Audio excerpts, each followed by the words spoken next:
Well, welcome to Cold Hard Trash CRT episode 76. I'm your host, Trashcan Jones. And I'm Bragg, your fellow host. So, the Friday the 13th movie series, you haven't seen any of them? There's like 12. Is it Jason? Yeah, Jason Okay. Voorhees, Hockey Mask, Machete Man.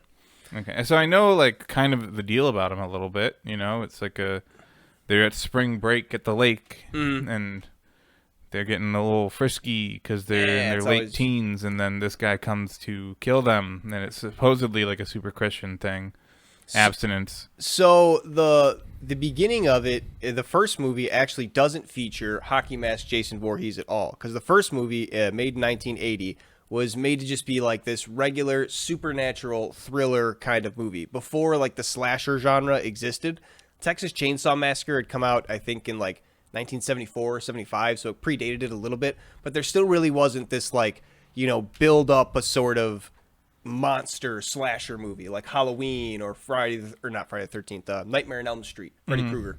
There wasn't like a monster like that. So the first Friday the 13th movie, like just like a lot of Jaws and a lot of those other horror movies, there was just a lot of nothing happening, right? Like they would find a dead body and like something scary might happen. There'd be a lot of suspense, but then it'd be like, oh, it turns out it was just this guy behind the curtain, not the killer, kind of deal.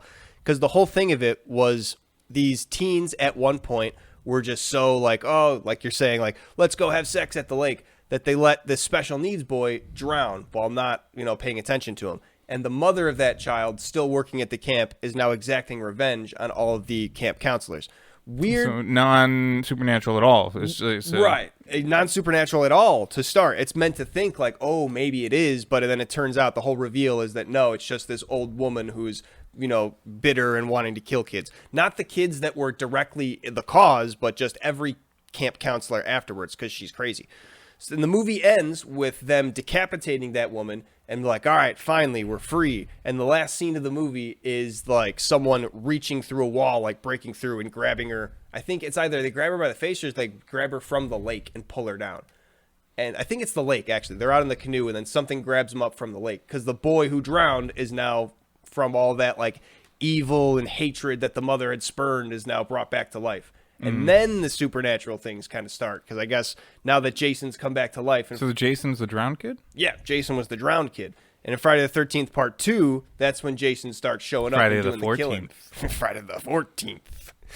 He starts showing up, but he doesn't have his hockey mask yet. He's just a potato sack with one eye killer. Very iconic. But they didn't really get into, like I said, there's still no iconic monster role yet. They're not really building him up. They haven't really got, the first trilogy of the movies is really just kind of, set to build this guy up, but hasn't really set a whole story yet. Because the third movie, after they finally kill him, like, oh, finally he's done, whatnot, the third movie starts off with, you can't kill him. Now he's a supernatural monster. They're really setting it in that he's unkillable, come back. Yeah, but like in the second one, like they obviously didn't really kill him. They just thought they did. They thought they did. He was already reanimated. So like, and that's they thought like, all right, we've killed this reanimated body, and then like, oh no, it turns out he's the unstoppable zombie. You can't kill him that easily, which has gone on and been copied in Halloween, been copied in Friday the 13th, or not, I keep mixing it up with Freddy Krueger because it's that same FR sound in Nightmare on Elm Street with this unkillable, oh, you thought you got him, but he's gonna come back with a twist at the end. It's kind of that same like thing. Friday the 13th was the first one to start that off, starting to create this monster character. Because at the end of the second one, I believe they put on his mother's sweater, and because it turns out he's had his mother's severed head and like prays to it every night because he's a fucking crazy person himself, a crazy reanimated zombie man. So they put on one of the camp counselors puts on his mother's sweater, and they trick him into like putting down his pickaxe that he's using at the time, and they try to chop him in the shoulder with the machete, and all right, we've got him killed, but then. No. Stands up. Friday the 13th Part 3 starts to happen, and he ends up just trying to wipe through the camp again. But then they start introducing the whole side character. And I really would call it like the protagonists of it, because that's the weird thing, is now that this whole monster thing has been set, the protagonist of the movie isn't really the main character, right? We're not, whoever is, shown to be the main character, we don't care. We're here for Jason. We want to see what Jason's going to be doing, how he's going to be killing. So this is where like things start to shift a little bit. They introduced the Tommy Jarvis character in the third movie who ends up actually killing Jason. And in the fourth movie, when Jason comes back, it turns out to be someone who's impersonating him. And Tommy Jarvis, who the movie follows along as the main character in this mental asylum because he's so disturbed from going through all these, is now like, having to go through it. And they think like, oh, maybe he's the killer. And he's going back like, no, Jason's back. It must be him. But it turns out to just be some crazy guy who's, I think, mad about one of his kids dying at also that same camp for the people who are emotionally disturbed. You heard there's a job opening. Crazed camp there murderer. is a power vacuum. He decided to step up.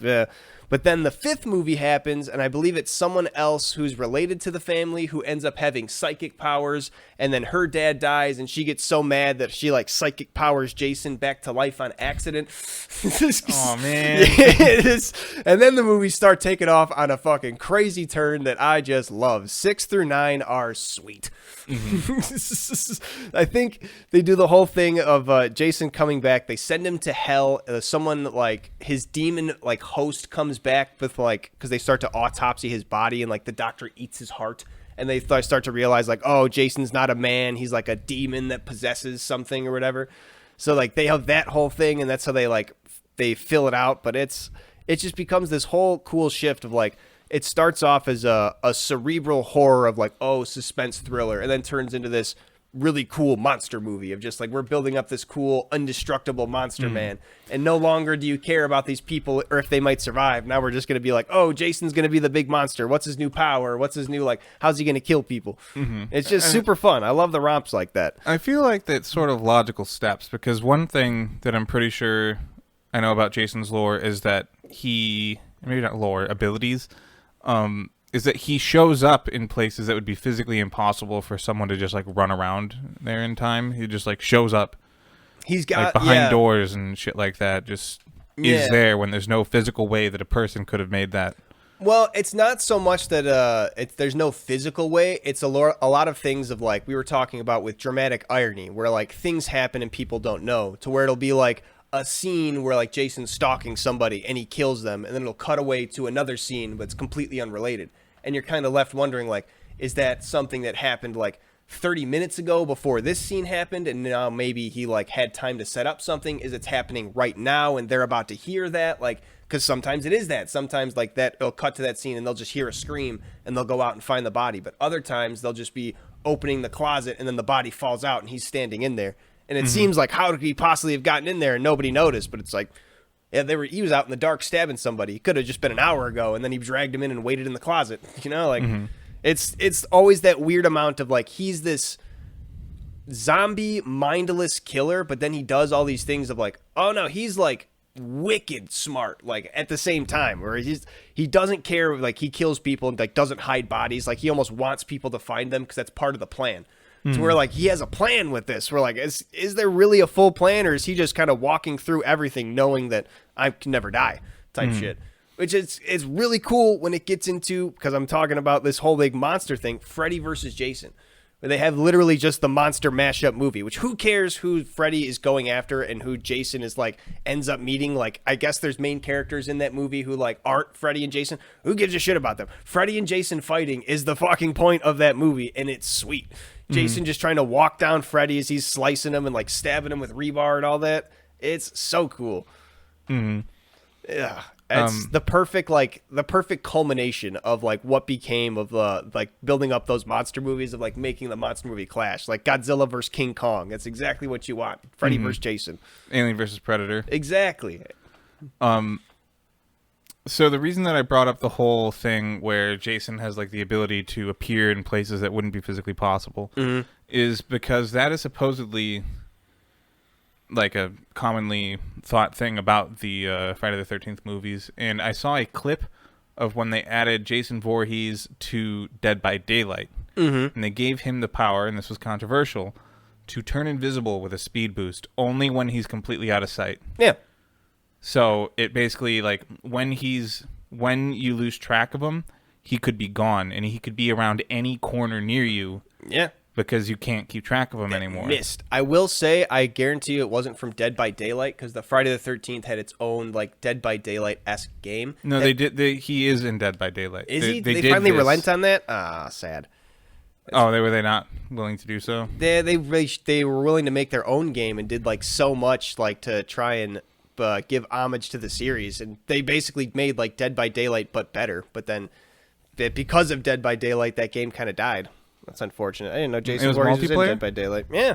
It was a whole like Friday the 13th themed thing where like instead of just going to fix generators, there was multiple ways to escape. Like you could either try to put like the spark plugs back into the car, put the rotor back onto the boat. You can call the police, which like if somebody dies, they come back as Tommy Jarvis, which was like he's like a super powered person who gets a gun to start. You can actually do the whole thing of trying to kill Jason if you send one female camper to go get his mom's sweater. Like there's so many different things that are cool homages to the movie where like, instead of just Dead by Daylight where it's just one quick time event and just movement tech, because there was all the movement tech too of like throwing firecrackers to try and distract him, and you could pick all your different Jasons because Jason throughout the different movies had all the different costumes. It was such a good game. But yeah, no, Dead by Daylight was just the bigger one, had all the IPs it's like capable Scream, of Michael Myers. These different things. Yeah. Which the Jason Voorhees game would not really be able to, right? Because it's kind of about him.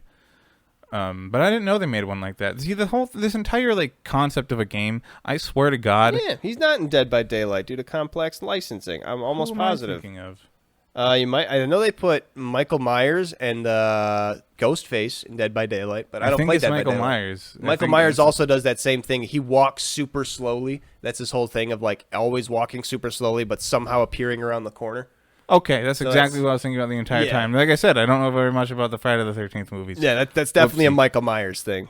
Guarantee. Because, yeah, Jason Voorhees, that was the whole thing. Like, the developers of that studio, like, notoriously were kind of mad at Dead by Daylight for being just, like, they released a lot of, like, their DLC updates on the same day that, like, the Friday the 13th got released. And, yeah, it was a super good game. I loved that game. And it just didn't get the support because it just, Dead by Daylight was a little bit bigger, I guess.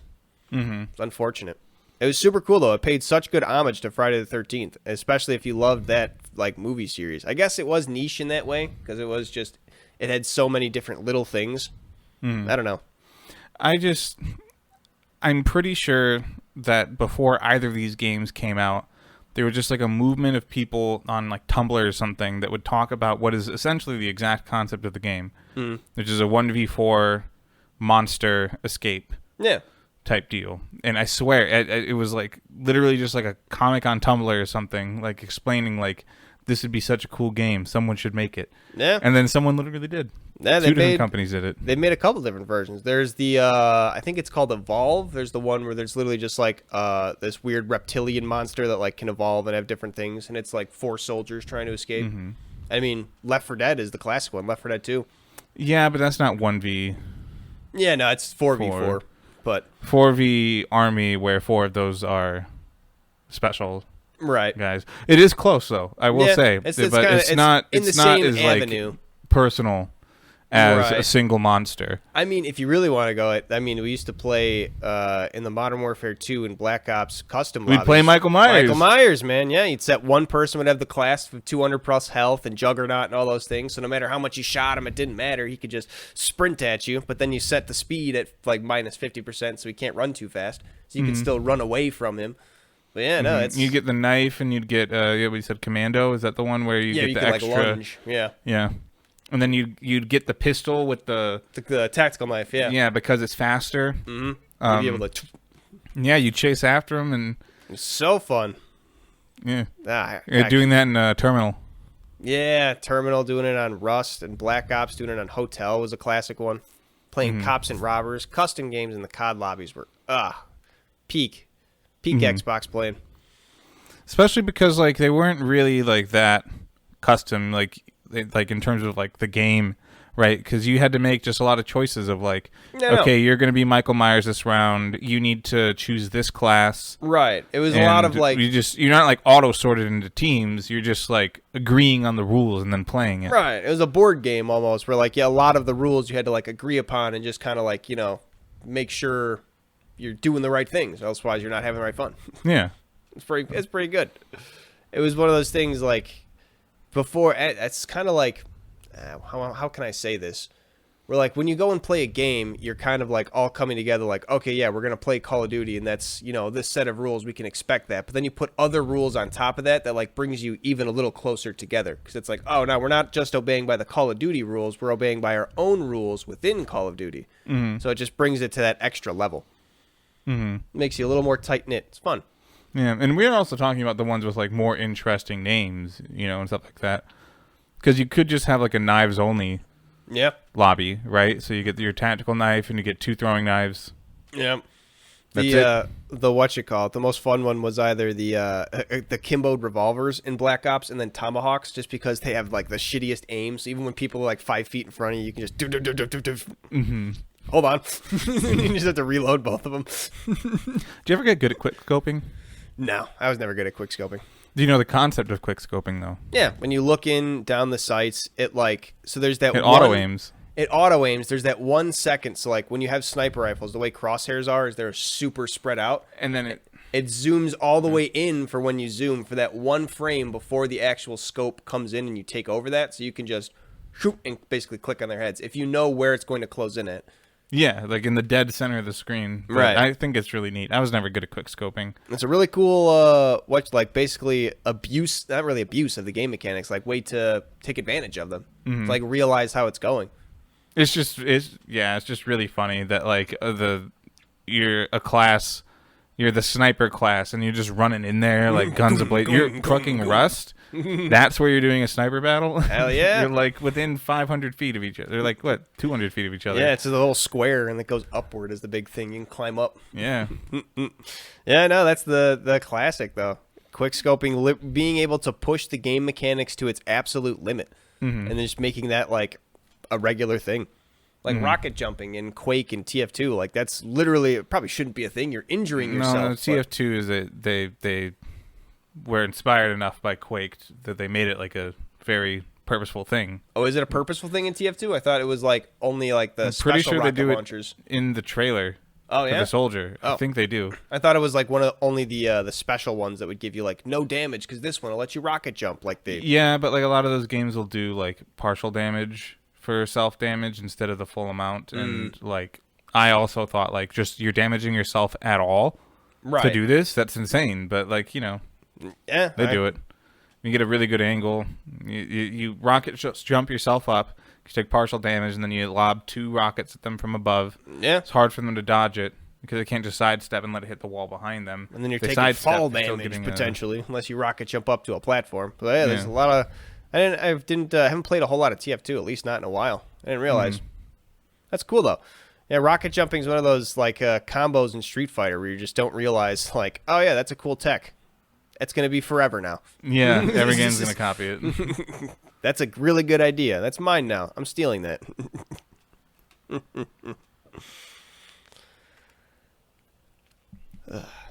So Birdemic, we didn't really talk about it last episode, but we finished up the CRT bonus of Birdemic.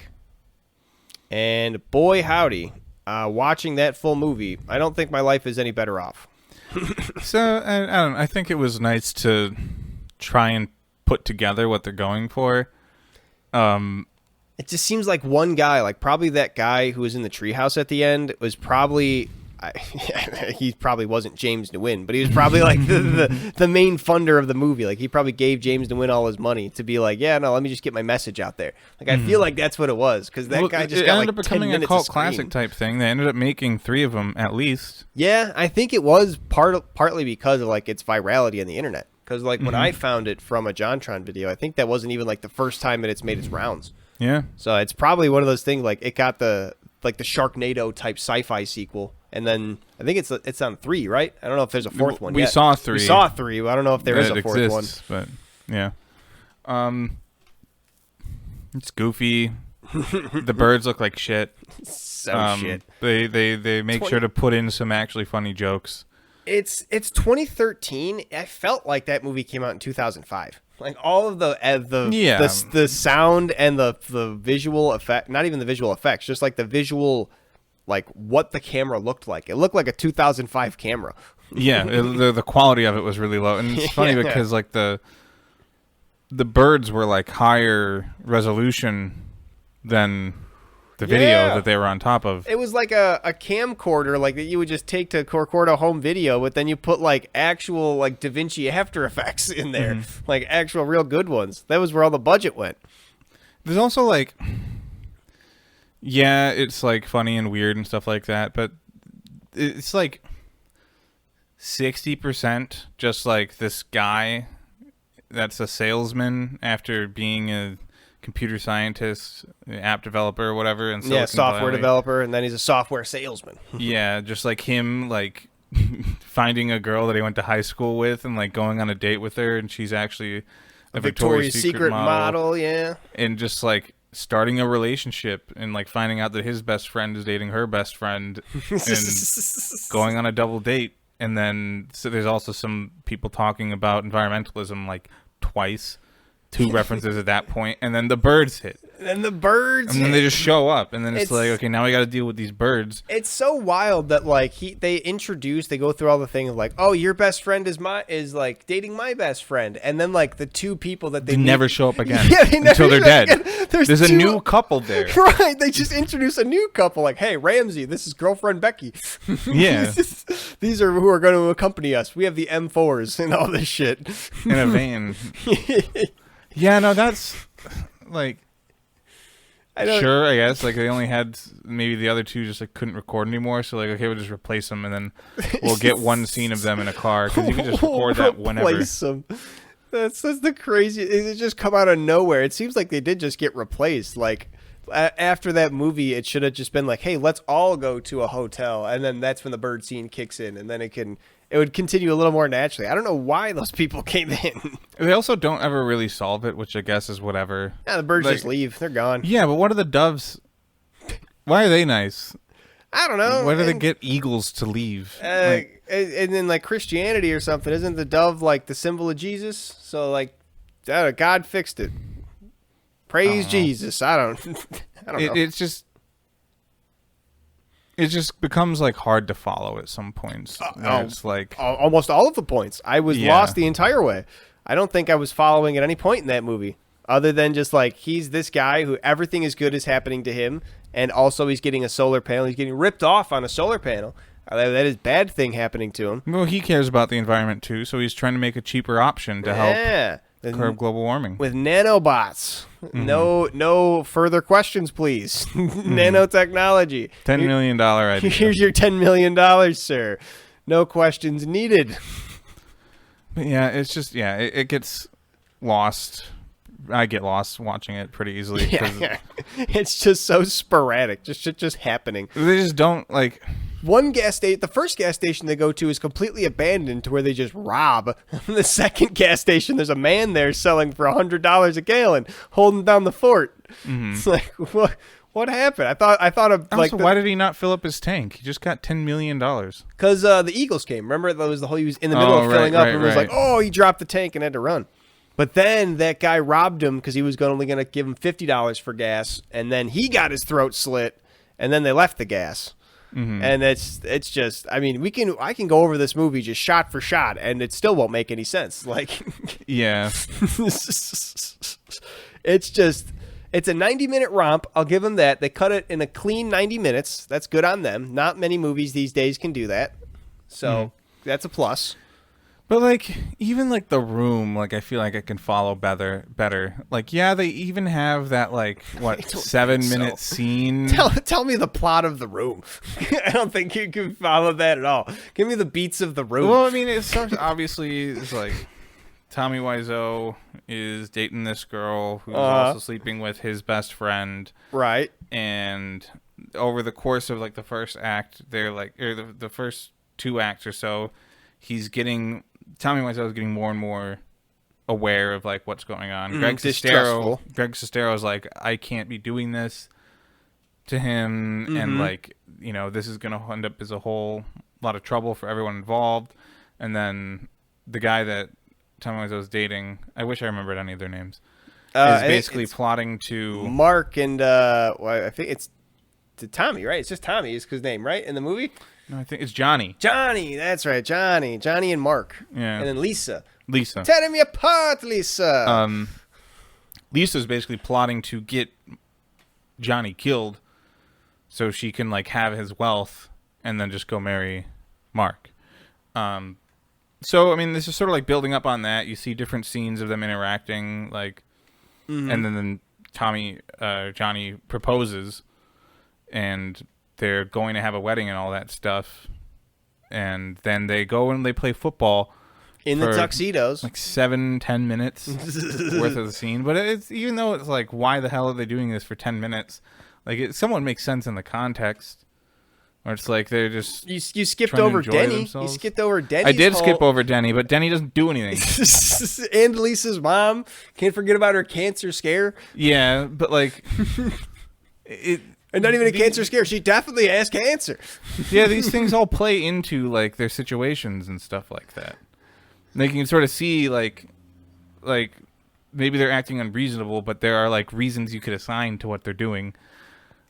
Or like to what's happening to them and stuff like that. With the birds, it's just like the birds have it. It's literally, it cuts from establishing beautiful San Francisco to just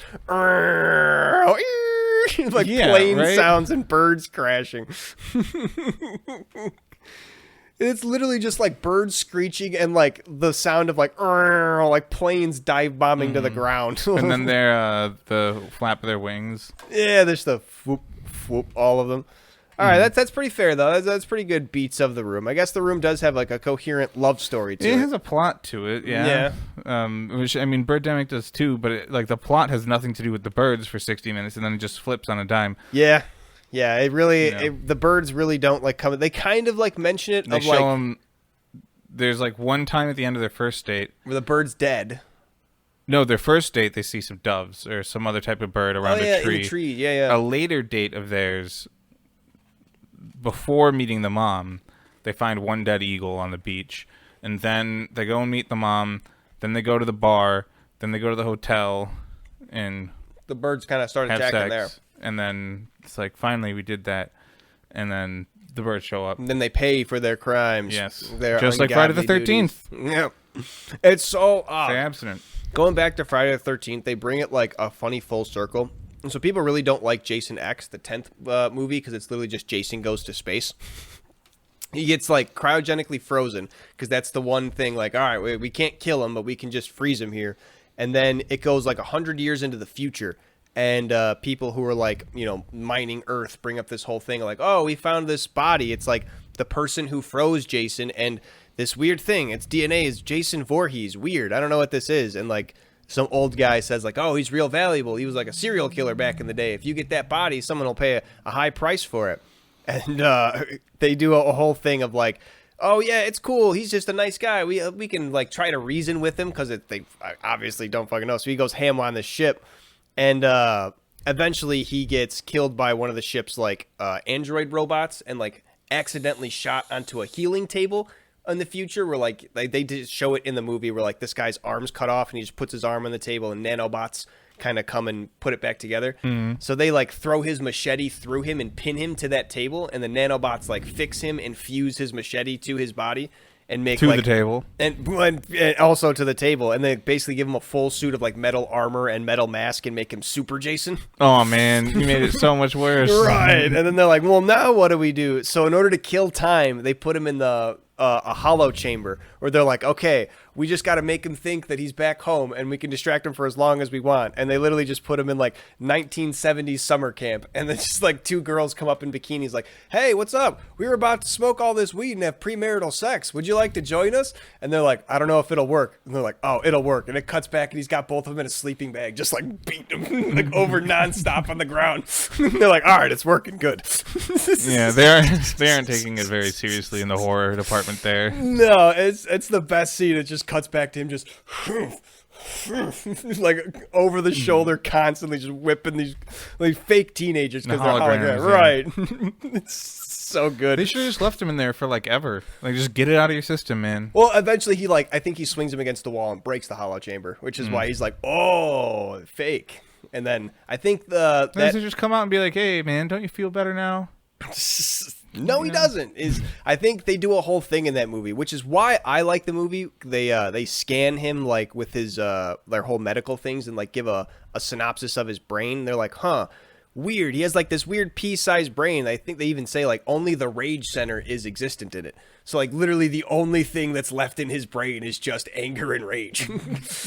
And like the doctor wants to be like, oh, poor thing, you're probably just all scared or whatever. And she's like working on him, and she turns around and he just sits up on the operating table. It's like, you've made a mistake, doctor. But that movie, they definitely go like over the top with it. His first kill, like he's at the operating table, like they literally do a show of his hand doing this, and it's like scalpel, scissors, scalpel, gigantic butcher knife. Doop. You take that. The classic surgical equipment. And that's the scene too. Fucking giving it more credit. Mythbusters tried to prove if that was real because he dips this nurse's face into a bowl of liquid nitrogen, pulls it out, slams it on the counter, and then just drops her, shatters her into a million pieces. Super brutal, super cool. But Mythbusters wanted to see if you could actually do that. You can't, unfortunately. At least not the way they tried. They tried to like dunk a pig's head into liquid nitrogen and then like smack it with basically a big hammer, and it didn't like shatter into a million pieces like it was an ice sculpture, but it did break all like the bones in there.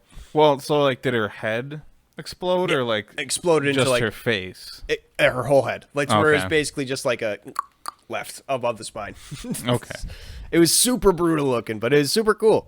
And he literally just does that, and then it's like, all right, well, the doctor was the only one who was like keeping an eye on him, so now he's just loosing the ship and no one knows. It's super cool. I love that movie, but I can understand why some people would say it's strayed a little too far from the horror genre, the horror roots especially that Friday the 13th came from. Well, yeah, it's different from Friday the 13th, but then it goes into like Alien. Right. I was going to It's say literally spaceship horror. I love it for like it literally becoming Jason power-up mode when he like comes back. He's got like the red eyes because the whole thing is like they take out one of his eyes because it's super cool throughout the whole movies. Like they keep especially damage on his mask consistent. Like I think it's in the 5th movie, he takes an axe to the face. So like right above his right eye, there's just a crack in the mask. And for every movie afterwards, he has that crack in his mask and shit like that. And like all the different dirt and things, like he gets another crack like down here that's always there. But once he gets metal mode and like gets everything fixed, like he's got both his eyes back and then like he's like super standing up straight and not slouching anymore. You're like, But it doesn't put his brain back together? Probably does. That's the thing. Like you're like, oh, now he might be super smart too. Like who knows what, like how crazy he is. It's Well, that gets rid of the theory that he's just killing and stuff because that's all that's in his brain. He's just his entire brain's restored. He's just like still all killing. right, cool. Yeah, I'm gonna kill. Still here. That's all I'm here to do. He's just a rage incarnate machine.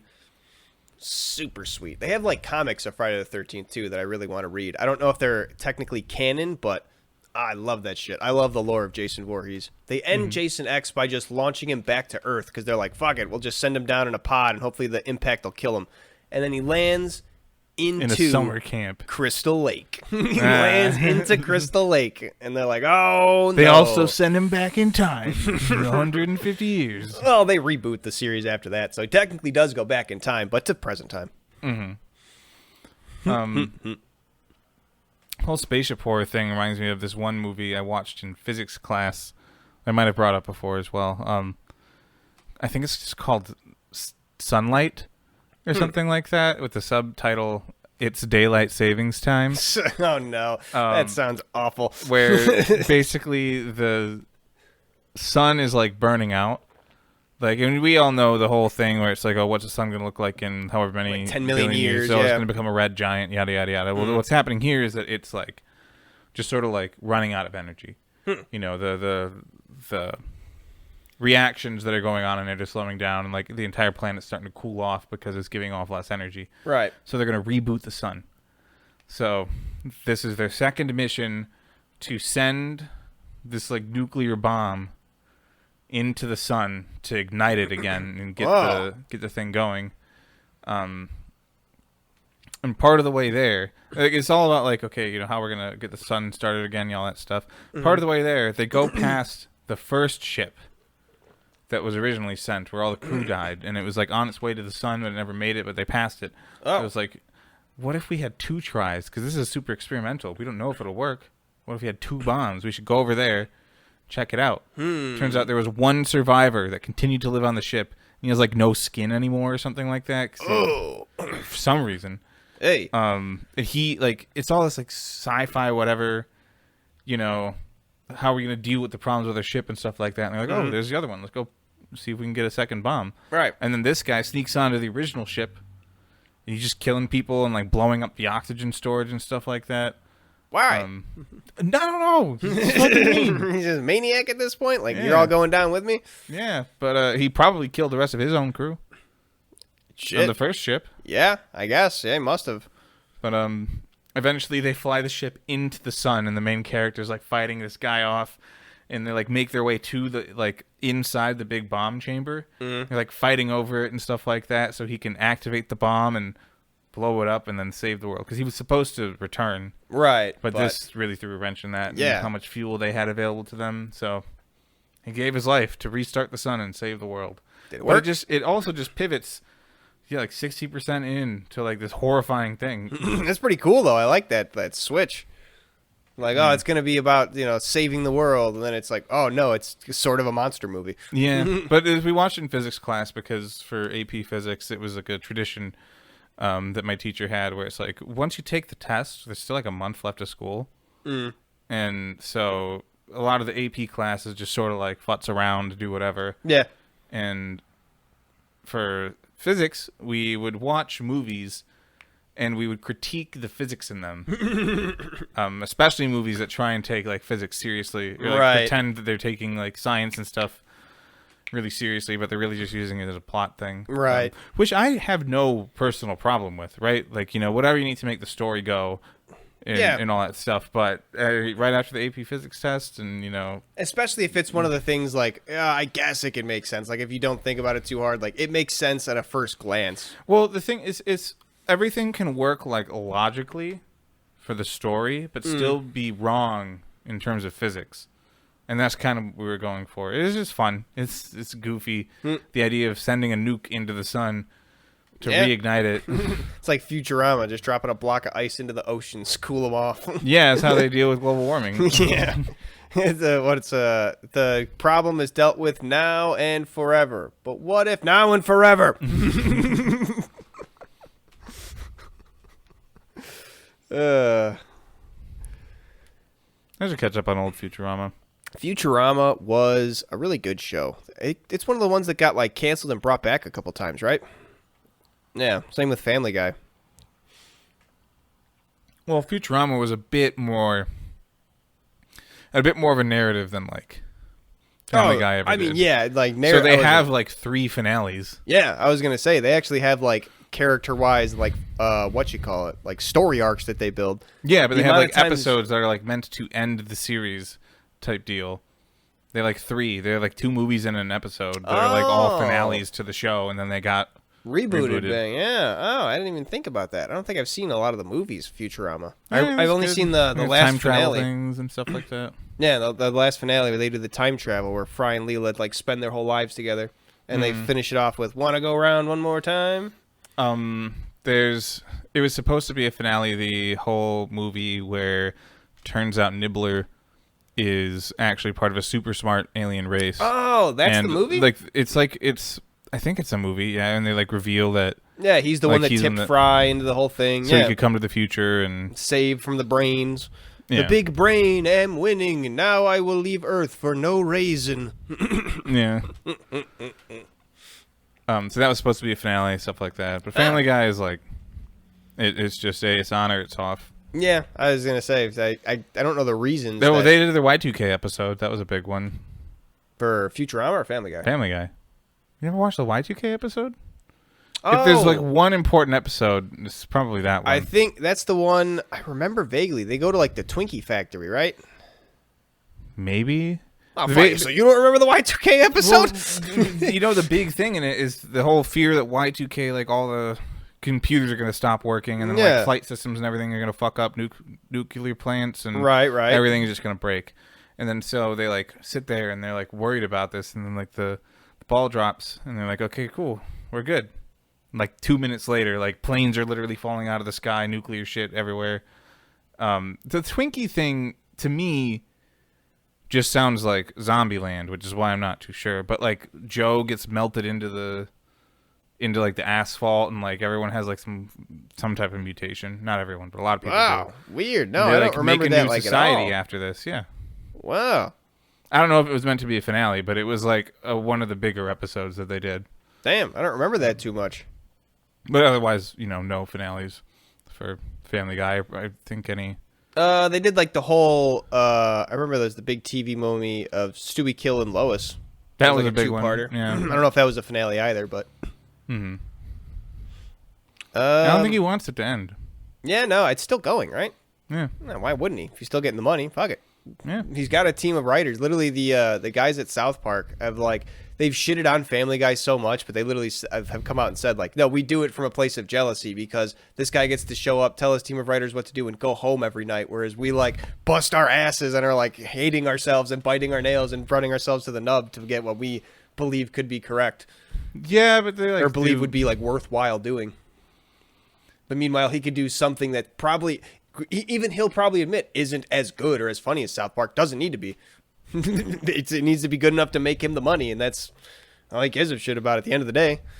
He still has the voices and stuff like that. Well, yeah, but I mean, he's probably not, super bummed out that Family Guy's not winning, TV Emmys and whatnot, and that he's not, breaking new grounds and getting all his favorite ideas out there in Family Guy. He's probably just happy that he can come in and, hey, I want to do a musical bit in this next episode. And they're like, all right, we'll write that in for you, Seth. You want to sing this week? Yeah. And then he's like, cool, I got my singing show. And meanwhile, the guys at South Park, they feel like they have to keep relevant, so they make every episode within 7 days. That's their own things they put upon them. And they're like, we drive ourselves to the nub, and we believe that that's what we need to do. And we're kind of jealous that this guy feels like he doesn't need to do that and doesn't need to do that. Yeah, right. They're different products, different audiences. It's different strokes. They've said it's from a place of jealousy, but it's crazy to think that it's just that big for that long. Well, good thing we were able to mention in Family Guy in this episode. Yeah. We are still a Family Guy podcast. We are the Family Guy podcast. I don't know if there is a Family Guy podcast, but we'll stick our flag in it.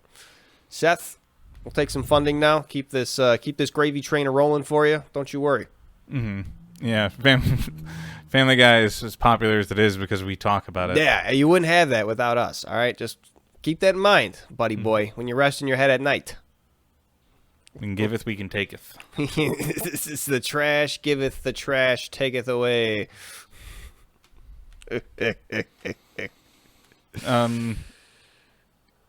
What's your favorite thing about the new Outer Worlds? Oh, I gotta be... Damn. That's tough. I'd say the flaw system right away. It was present in the last Outer Worlds, but just the flaws that they've put in for this one, too good. I'm playing a sneak character, right? So I'm spending a lot of time just crouching around, sitting around in stealth mode, just sitting and waiting for things. And they give me a flaw that just says achy knees. Your knees ache like hell because you've been crouching so much. But if you're crouched down, you can't feel it. So you get 50% crouch speed, but you emit a 10-meter audible noise while you're crouching because your knees just creak so bad. Yeah, that's so not worth it. It's really not. So not worth it because then you can't sneak up. Well, unless you have two things, right? There's the assassin perk where you do an extra 200% damage to people who are investigating you. And you have this bucket helmet where you put a bucket on your head, and if you stand still, you're invisible. So you can make. Have you gotten it to work? Yeah, 100%. Okay, so but you literally the last just stand time still. I watched you were not getting that to work. You were complaining. You have to move once before putting it on. So you have to put it on, take a step, and then it'll activate. Is that a bug? I don't know. I don't know if it's it needs to register you moving in order to you to not be moving. Because I've also seen it's one of those games where if I'm holding W and then a pop-up comes up and I click OK, that I'm still holding W, it won't be registering it. Mm-hmm. So it might just be one of those things where it needs refreshes. To recognize the key press, not the key the hold. release or the hold, and specifically the press. So I think in this case it would be the release to determine that you are motionless with. Oh, for the stealth, yeah, it would be. Yeah. So it'd be the key off. Yeah. I didn't think about that, but you're probably right. Yeah, that's good. That's cool. Any other interesting flaws? Any of them that you've taken? Yeah, I've taken... aside from the original one. I almost took Hoarder. Or no, it's Kleptomaniac, which gives you better selling things from things you've stolen, but you automatically steal things.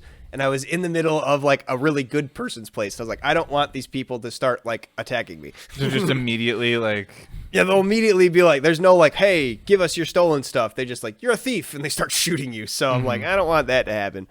What flaw? I did take like almost every other flaw though. I'm trying to think. I'm sickly. I know that, to where like I just have less health. I really wish I would pick dumb. You have to pick a negative trait to start. You can either be abrasive, dumb, or sickly. And I picked sickly because dumb makes you like lock half your skill tree, whereas abrasive just makes you not able to be liked by anybody in your reputation. No matter how good you do for them, there's just like, there's something about you. I don't like the cut of your jib.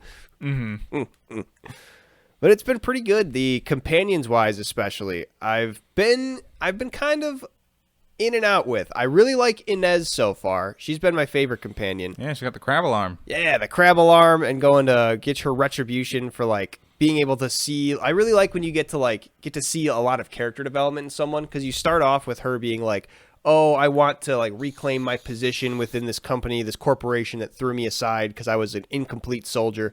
But then, and you can even tell her like right away, like, hey, you know the fact that they grafted you and stole you away from your home and like took over your planet and all that was bad, right? And she's like, gave me a future. I don't see what's so bad about it. And you go through a whole quest and she learns like the actual horrors that went on through the grafting program and all that. And she gets that development of like, yeah, okay, so this is probably the worst thing. We should not let this happen to anybody else. And I'm going to try to continue on from here, but I have to reorient my life a little bit.